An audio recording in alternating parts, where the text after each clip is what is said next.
Page transparency এই জিনিসটা অনেকে চেক করতে জানো না।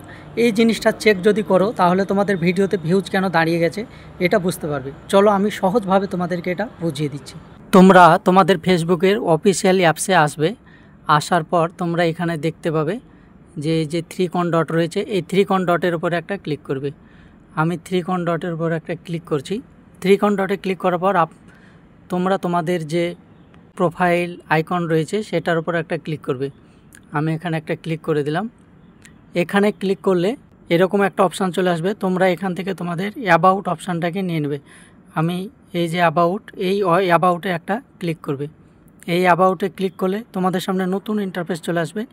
এখান থেকে তোমরা দেখতে পাবে পেজ ট্রান্সপারেন্সি, এই অপশানটাকে তোমরা খুঁজে নেবে। এই যে এখানে সি ওয়াল আর এখানে পেজ ট্রান্সপারেন্সি এখানে লেখা রয়েছে। তোমরা এই অপশানটাতে একটা ক্লিক করবে। আমি সি ওয়ালে ক্লিক করে দিলাম। সি ওয়ালে ক্লিক করার পর তোমাদের সামনে আবারও নতুন অপশান চলে আসবে।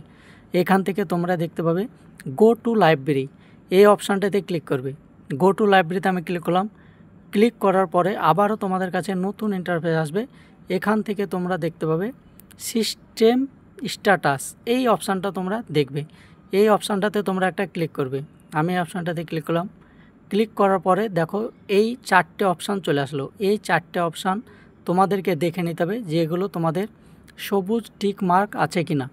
এই টিক মার্ক চারটে যদি থাকে তোমার, তাহলে জানবে তোমার ভিডিওতে ভিউজ দাঁড়াবে না কখনোই। এই চারটে অপশান অবশ্যই তোমরা চেক করে নেবে।